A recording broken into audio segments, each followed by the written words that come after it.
77 WABC and Bergen Newbridge Medical Center honor the life of legendary broadcaster and our friend, Ernie Anastas. Hi, it's Ernie Anastas. You know, your thoughts can affect how you feel. Bergen Newbridge Medical Center is the largest hospital in New Jersey, providing comprehensive, equitable, compassionate, and high-quality emergency inpatient and outpatient medical care, plus mental health services and substance use disorder treatment. The Bergen Newbridge team can address your total health needs in one convenient location. Call 201-225-7130 for an appointment or newbridgehealth.org.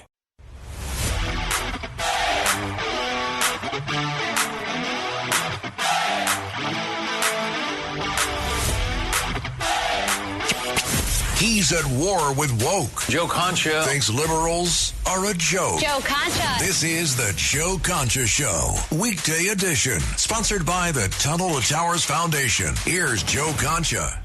And welcome everybody on this Monday night. And, well, it's like Groundhog Day because every day you think you're going to hear something about an Iran deal being done. And what we're realizing is that dealing with Iran is like dealing with Vladimir Putin and the Russians. In other words, what they say at one point won't be what they do at another. And in the end, the Iranians know that the only card they have to play is time. Time in terms of, here it is, May 11th. Here we are about, let's see, June, July, August, September, October, November. So we're talking 6 months until the November midterms. And if gas prices stay high, and we still have this situation where the Iranians are attacking our ships, other ships, commercial ships, cargo ships going through the Strait of Hormuz, if they could just disrupt things long enough, then obviously Republicans and particularly the Trump administration will have to acquiesce in some regard, because with the midterms, you can't have gas prices over $4 and expect to hold the House and the Senate. It's that simple. So they know this. So they're now putting forth proposals that are not going to be acceptable to the Trump administration. As the president says here in cut number 20, this deal is now on life support, as in 1% chance of happening. Life support, cut number 20, go. For the time being, the ceasefire remains in place. It's unbelievably weak, I would say. I would call it the weakest right now. After reading that piece of garbage they sent us, I didn't even finish reading it. They said, I'm not going to waste my time reading it. I would say it's one of the weakest right now. It's on life support. They understand. These are all medical people. Dr. Oz, life support is not a good thing. Do you agree? bad prognostic. I would say the ceasefire is on massive life support, where the doctor walks in and says, sir, your loved one has approximately a 1% chance of living. All right, so the question is, what happens now? Do we start bombing again? Do we take out their bridges and their power plants? What convinces the Iranians to move forward with a deal that we find acceptable? When the Iranians are like the Russians, going back to that, Vladimir Putin doesn't care how many troops he loses in Ukraine. Doesn't care really about his people. As long as he's in power, that's the important thing. Politically, there's no risk because there's no one that's going to challenge Putin, or else they'll be killed, or, again, the vote will not be legitimate. Same thing with Iran. There's no threat to them as far as losing power. You would think the people would, there'd be some sort of uprise by now, but that's easier said than done when they don't have the weapons to take on the IRGC. That's the Republican Guard, the military. So what happens here? What compels the Iranians to do what we want them to do? We're not sending in ground troops, so that's out. We've taken out layers of leadership and still nothing's happening. This is becoming a big, big problem for the Trump administration and Republicans in general. Because, again, Iranians know all they have to do is hold on for a couple months, and when the midterms are coming, eventually some sort of deal will be struck that is more favorable to them, or at least not acceptable to us, than it is, how do we put this?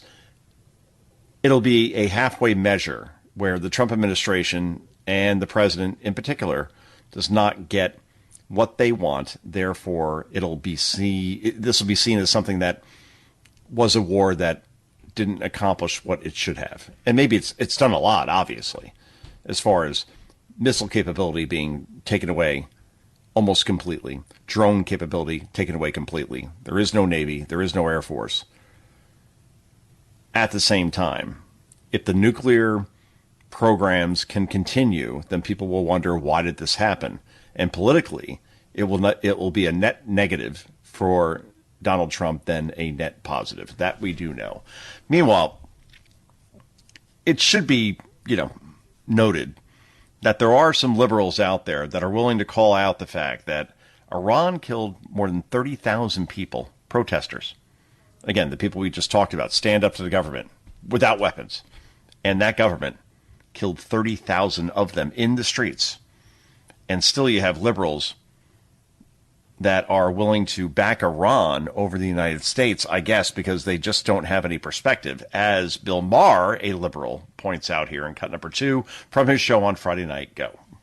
Just like our no kings we had here, the protests, they also had them in Iran.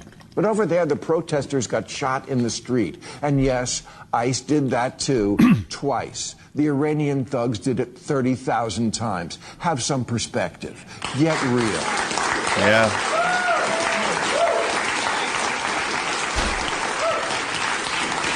Stop blaming America for all your f***ups. Thank you.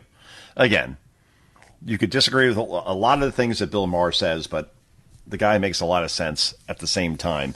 And by the way, that's a studio audience in Los Angeles who are all there to laugh at Donald Trump, to applaud every Trump attack line. And yet he gets them to applaud on things that you see there is some common ground here. If Democrats had a backbone, Maher has it. Most of those on the blue team do not. Meanwhile, President Trump is now saying that he's going to go the opposite on every policy stance that he has to get support from Democrats. So in other words, if he hates something or he likes something, then the opposite happens. So if he hates a policy but then pushes it anyway, then Democrats will like it because they'll oppose Trump on no matter what. And it ties all into Seinfeld, which I'll explain after this. This is cut number 18. Go. The Democrats, well, they suffer from Trump derangement syndrome. They're looking at, they can't even see straight. But I have a new way out. Propose something the opposite of what I want, and we will have massive amounts of legislation. No, just all I have to do is say, we will not build the wall, and they'll come in as an Diabolic. No, I'm going to do it, Katie. We'll put it in. I think you're I'm going to go the opposite. Whatever is bad, I'm going to go for it, and they'll approve what's good, finally. No, they've got serious Trump derangement syndrome, which actually is a disease. I'm hearing it is actually a disease. It might be true, but the point is that when you do this, usually good things happen. Go the opposite, good things happen. As we learned in 1994, George Costanza, Seinfeld, did the opposite of everything that his instincts told him. And he realized that, you know what? Every decision I've ever made in my life is wrong. Therefore, the opposite must be right. So then at one point, there he is in Yankee Stadium, interviewing for a job. I believe it was the assistant to the traveling secretary, something like that.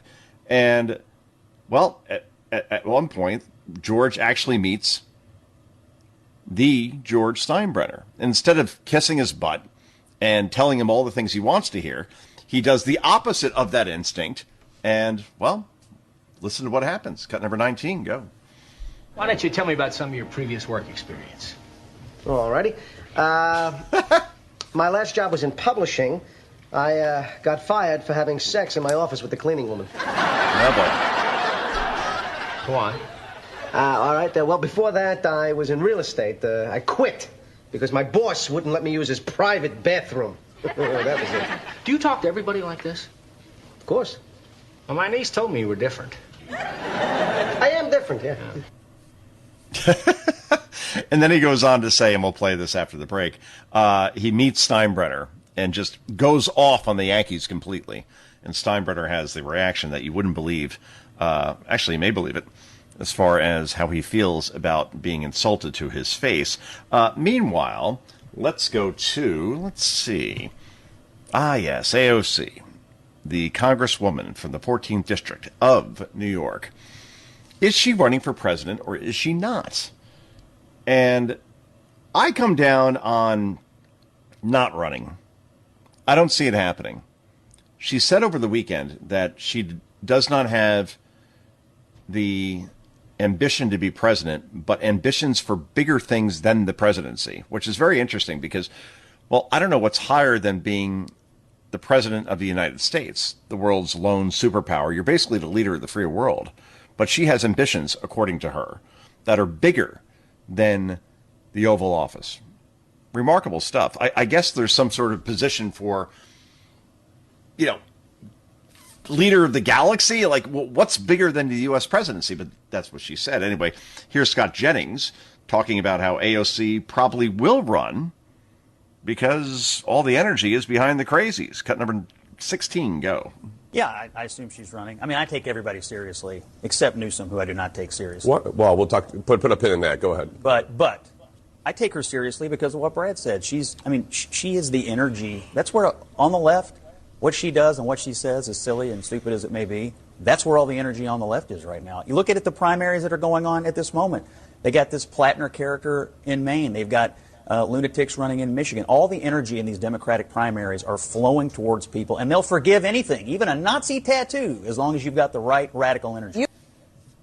Well, that's exactly right. I mean, this guy in Maine, Plattner, has a Nazi tattoo, or at least he removed it after it was revealed.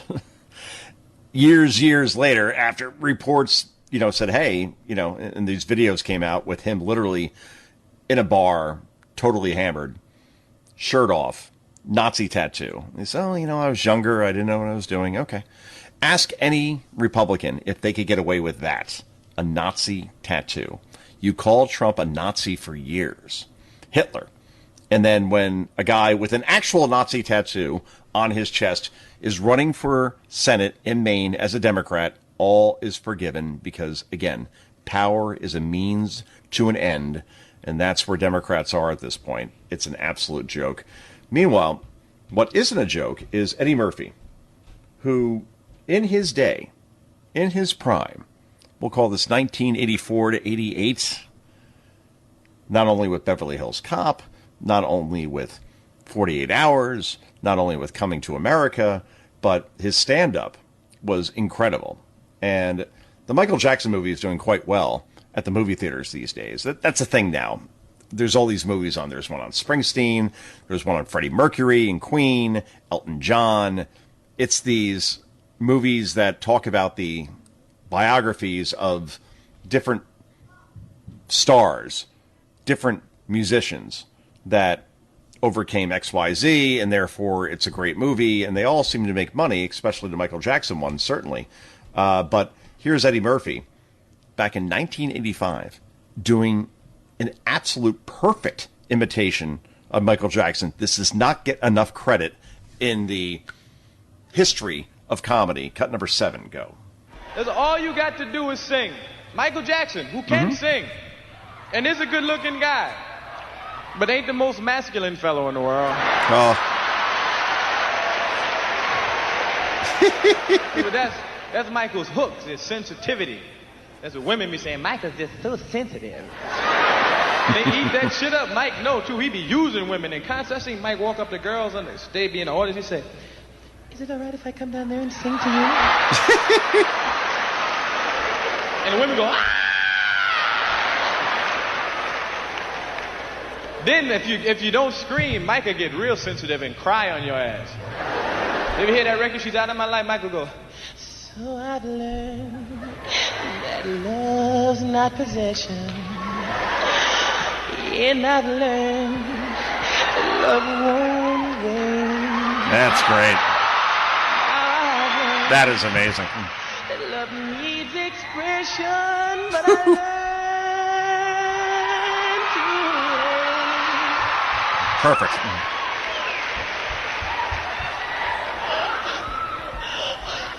Tito, get me some tissue.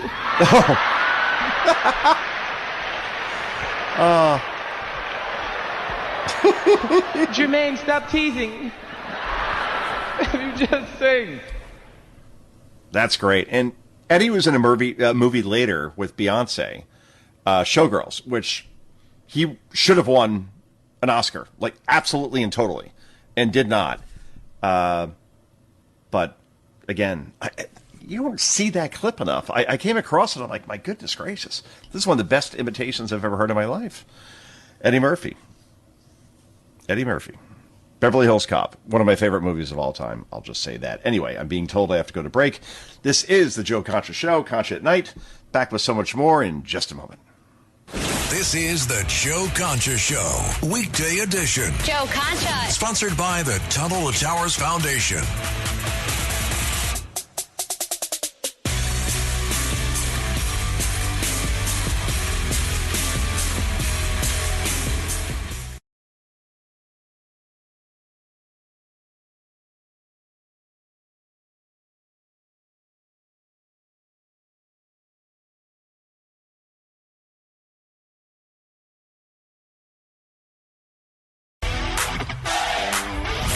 This is the Joe Concha Show, weekday edition, sponsored by the Tunnel to Towers Foundation. Here's Joe Concha. And welcome back, everybody. So President Trump, he can multitask. He could take mud and sludge out of the fountains at the Washington Mall, for example, where I was about a year or so ago, and it's all brown. It's horrible. And with America 250 coming, he's replacing all of that and putting in nice blue water, which would be, a good thing if we're having so many visitors here come to the United States, not just for America 250, but obviously for the World Cup. Yeah, we want to make the Capitol look clean. Not a horrible thing. And he's being criticized for putting his attention on that. But again, the guy could walk and chew gum at the same time. And here, he was asked a question around the NFL. And they're aligning with all these streaming services where if you want to watch a game, you got to go to Peacock or you have to go to Prime Video on Amazon or you got to all these different things you got to pay for in order to watch the NFL. Overall, one study just showed that it will cost more than $1,000 if you just want to watch the NFL at home. Forget going to a game. And Trump is not happy about this. Cut number 3, go. Your Justice Department is investigating the NFL for moving a lot of viewers from free broadcast television into more expensive pay programming like Amazon Prime, Netflix, Peacock, and YouTube, where the NFL makes more money. Do you think this is price gouging on America's favorite sport? Should the government do anything about it? It's tough. You got people that love football. They're great people. They don't make enough money to go and pay this. It's tough. And they could be killing the golden goose. I mean, they have that stupid kickoff thing that you can't watch. It's unwatchable. I hate the games where they have the new phony kickoff. I don't think it's any safer. I hope college football doesn't do that. Do you know what I'm talking about? Right? I'm not You're not a football. You are not viewer. A football fan. These people know what I'm talking about. They ruin the game, but they have to be careful because others have tried this, and all of a sudden you don't have a sport anymore. Probably will. The government will step in and do something. There's something very sad when they take football away from many, many people. Very sad. I don't like it. So do you think the government will step in and do something? But I don't like it. I don't like it. They're making a lot of money. They could make a little bit less. They could let the people see. You have people that live for Sunday.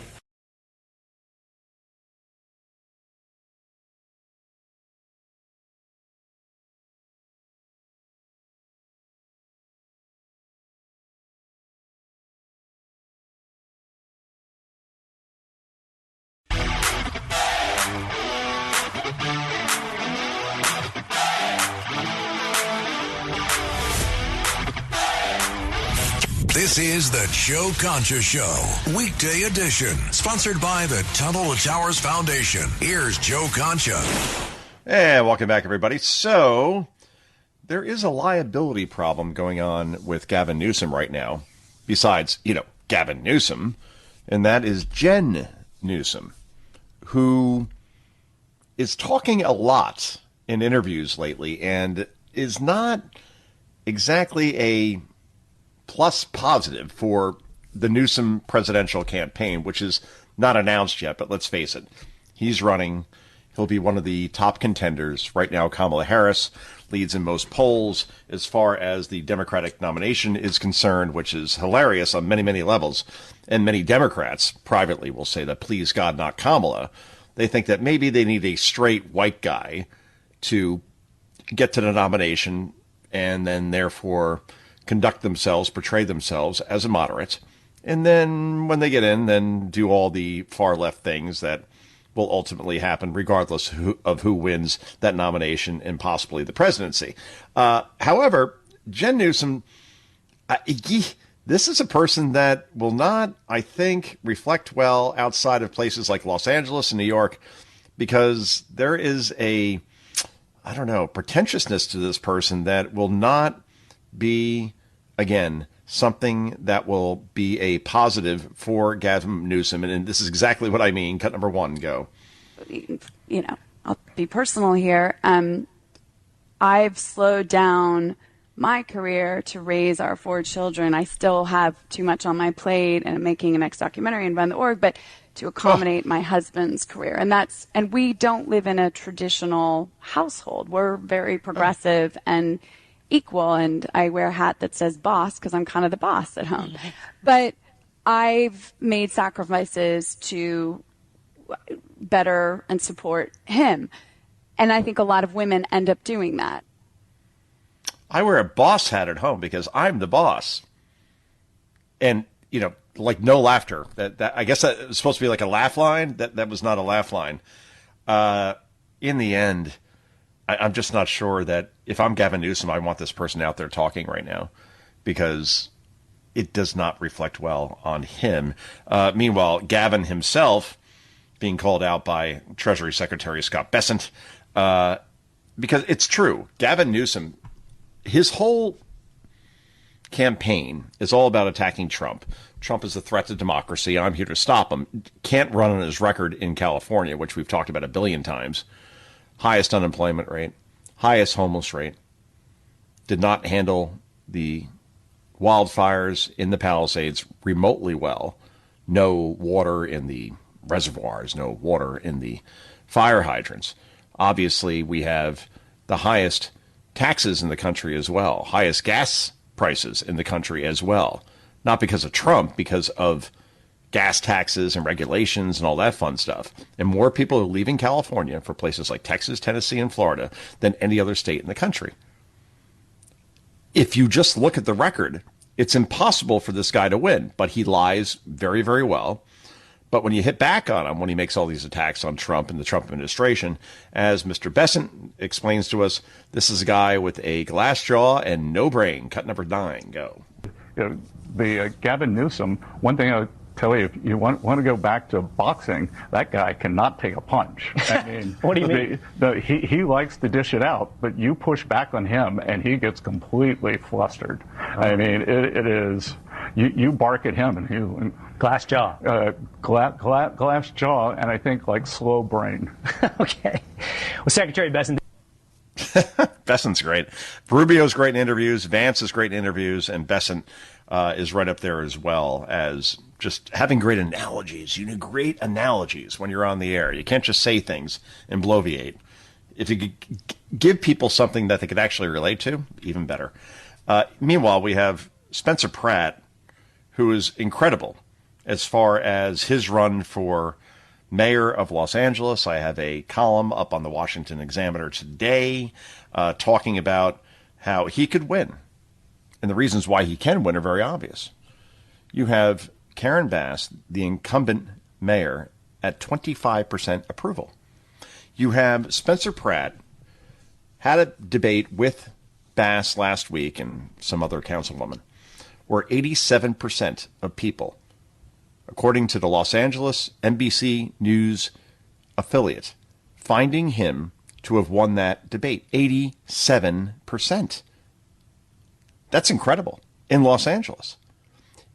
He can't be painted as a MAGA Republican because he's talking about local issues. He only focuses on that. Mismanagement in terms of the wildfires, fraud, and incompetence in general. He's speaking as a citizen in Los Angeles who lost his home. His parents lost their home. Therefore, they're living out of a trailer right now. And he's speaking a language to people in Los Angeles, regardless of how they vote, regardless of whether it's Democrat, Republican, does not matter, that this is something that we should not absolutely accept. And again, Bass went away to Ghana for a wedding before those wildfires with ample warning of winds, Santa Ana winds, that were going to likely cause wildfires while she was away, and did not care and did it anyway and took many days to get back. And ever since then has never recovered. There is a real opportunity for a guy like Spencer Pratt, reality star, to win there. You say, reality star? This guy has no experience. That's a plus. You want to be an outsider. Ronald Reagan, 2-term governor. California, outsider. Arnold Schwarzenegger, actor, wins in California, governor, 2 terms. Sonny Bono of, Sonny and Cher fame. Mayor of Palm Springs, then becomes a congressman, Republican, California. Obviously, Clint Eastwood, Carmel, California, runs for mayor, wins quite easily. It can be done, especially there. And Spencer Pratt is the guy that may be able to bring this forward. Anyway, here's his plan for the first 3 weeks in office, if elected. Cut number 13. Cut number 13, go. First 3 weeks, signs up across the city. No more nakedness, no more drug use, no more robbing, no more burning dogs in the street. No more dog abuse. Yeah. On every sign, on every board. And we're going to go around, we're going to warn everybody, hey, got 3 more weeks of this. Like, clock's ticking. Just keep telling everyone, so the people that are aware, they're like, oh, wow, there's a new mayor in town. They may start leaving. And then when the 3 weeks, or maybe we'll even do 2 weeks, maybe people will want it faster. And then once we start enforcing the laws, boom, streets will be back.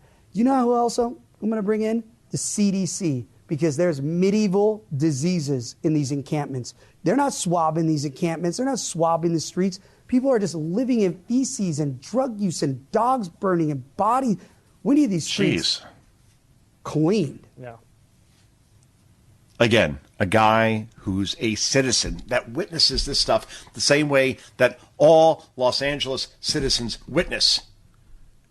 Does that sound like a Republican to you, a Democrat to you? It doesn't matter. And Pratt, after he was just completely and totally dominant in that last debate, said that all the people I heard from were Democrat friends of mine saying, I'm voting for you. And now, look what's happening. Karen Bass and the councilwoman that's also running against Pratt both backed out of a debate that is scheduled for tomorrow night because they got so eviscerated last week. They do not want to step into the ring with Pratt again because they understand that if they don't talk, they may survive better than if they actually have to debate this guy. He's that good. So I don't know what this does. I mean, with both candidates not debating Pratt, obviously that helps him. I just wonder, does he show up anyway and just go off on him for 2 hours? That's what I would do. That's just me. Meanwhile, here's Karen Bass on CNN over the weekend. Again, she is not good at this. She may be worse than Kamala Harris, which is really, really hard to do. Asked about, hey, those wildfires, are they your responsibility? Like, what happened there exactly? You were in Africa. There was no water in the reservoirs, all this stuff. This is on CNN, by the way. And here's Bass blaming everybody but herself as far as what caused the wildfire. And you're going to know exactly what 2 words she's going to use here to blame these wildfires on. This is cut number 4. Go. What was true of our city, but not just our city, our region, our county, was that we were not prepared because, let me just tell you, with climate change, we are experiencing climate events that Los Angeles is not prepared for. Oh, so climate change caused the reservoirs not to be filled, caused the fire hydrants not to be filled, caused you to fly to Ghana in Africa when you knew this could happen? Climate change. I guess that's the fallback. If not for climate change, these wildfires never would have happened. Oh, please. Again, there is such an opportunity here for Spencer Pratt. It's not even funny. Meanwhile, Scott Jennings on the Virginia maps that have been redrawn. In other words, it was going to be 10-1 Democrats to Republicans in a purple state until the Virginia Supreme Court stepped in and said, no, this is not lawful. It's unconstitutional. We reject this. And now it's going to go back to a 6-5 map, Democrats to Republicans. In other words, Democrats don't gain 4 seats there. And now, meanwhile, we see now Alabama, South Carolina, Louisiana, Florida, Texas, Indiana, Ohio, all redrawing their maps because this is the game that Democrats started.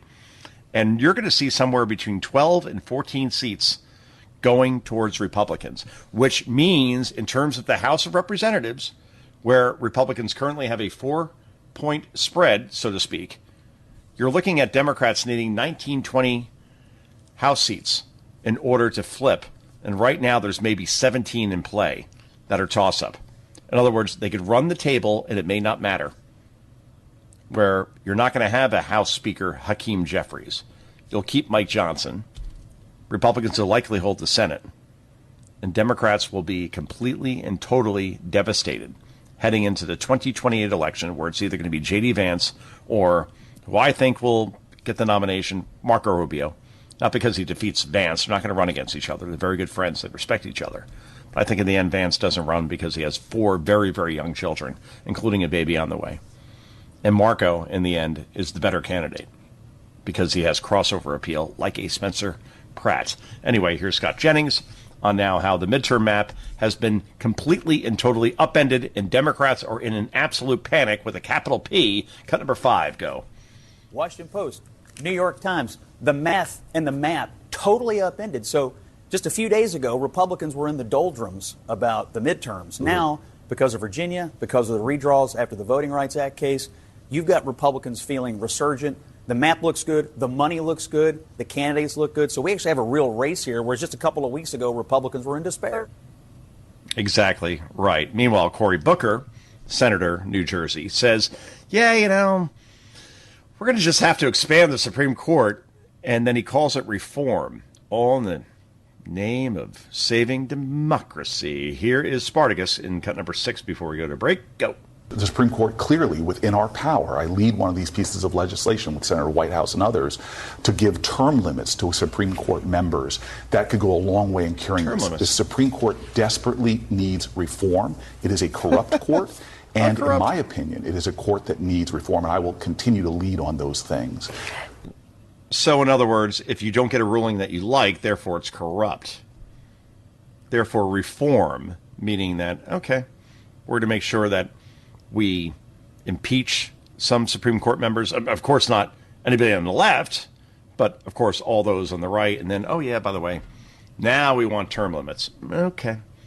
The ultimate goal is to add 6 judges to the Supreme Court if Democrats are in power to make it go from a 6-3 majority to a 9-6 majority for liberals.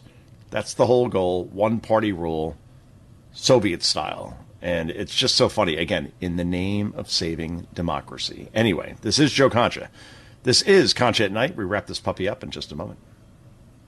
This is the Joe Concha Show, weekday edition. Joe Concha. Sponsored by the Tunnel to Towers Foundation.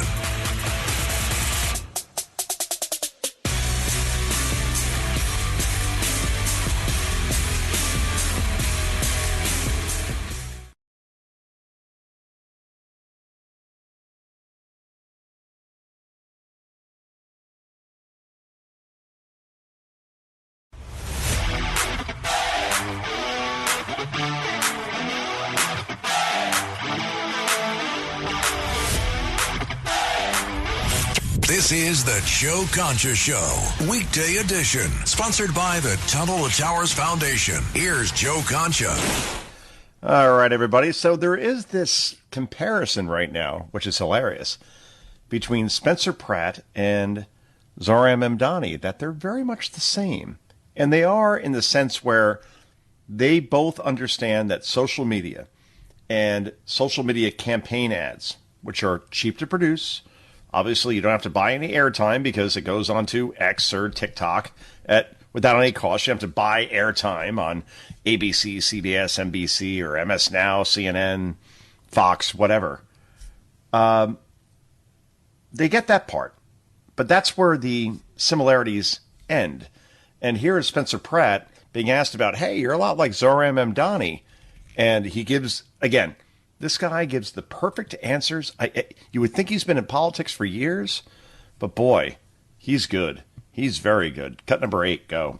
The one thing I connect with is I know he promised his voters, like, the subway will be free. And I'm promising my voters the metro buses, the metro trains, they will be free from urine, feces, stabbing, attacks. So that's kind of similar. We both had free things for public transportation.